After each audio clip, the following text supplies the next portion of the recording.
2-3 ದಿನಗಳ ಅಂತರದಲ್ಲಿ 3 ಪಾರ್ಸೆಲ್‌ಗಳು ಒಟ್ಟಿಗೆ ಫ್ಲಿಪ್‌ಕಾರ್ಟಿಂದ ಬಂದಿತ್ತು. ಹಬ್ಬದ ಗಡಿಬಿಡಿಲಿ ಓಪನ್ ಮಾಡಿರಲಿಲ್ಲ ನಾನು. ಆದರೆ ಮನೇಲಿರೋರು ಯಾರೋ ಕ್ಯೂರಿಯಾಸಿಟಿ ತಡಿಲಾರ್ದೆ ಓಪನ್ ಮಾಡಿ ನೋಡಿ, ಓಹ್! ನಮಗೆ ಸಂಬಂಧಪಟ್ಟಿದ್ದಲ್ಲ ಅಂತ ಹಾಗೆ ಇಟ್ಬಿಟ್ಟಿದ್ದಾರೆ. ಅದನ್ನು ಇವಾಗ ಓಪನ್ ಮಾಡ್ತಿದ್ದೀನಿ.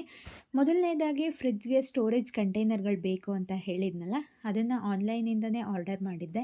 6 ಪೀಸ್ ಇದೆ. 1500 ml ಕೆಪಾಸಿಟಿ ಇರುವಂಥದ್ದು. ಪ್ಲಾಸ್ಟಿಕ್ ಮೆಟೀರಿಯಲ್, BPA ಫ್ರೀ ಇದೆ. Air tight container. ಇದರ ಉದ್ದ 29.49 ಸೆಂಟಿಮೀಟರ್ ಆದರೆ ಅಗಲ 11.94 ಸೆಂಟಿಮೀಟರ್ ಇದೆ. ಹೈಟ್ ಬಂದು 7.11 ಸೆಂಟಿಮೀಟರ್ ಇದೆ. ವಾಟರ್ ಡ್ರೈನ್ ಪ್ಲೇಟ್ ಕೂಡ ಕೊಟ್ಟಿದ್ದಾರೆ.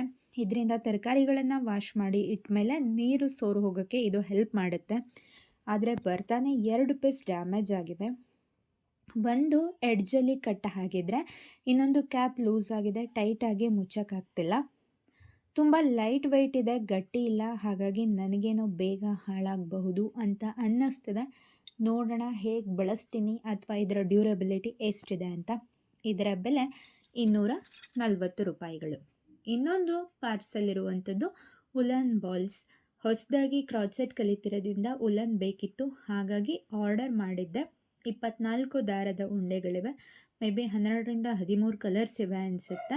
ಒಂದೊಂದು ಕಲರ್ಸ್ ರಿಪೀಟ್ ಆಗಿದೆ, ಹಾಗಾಗಿ 24 ದಾರದ ಉಂಡೆಗಳು ತೋರಿಸ್ತಿದೆ. ಇದರ ಬೆಲೆ 283 ರೂಪಾಯಿಗಳು.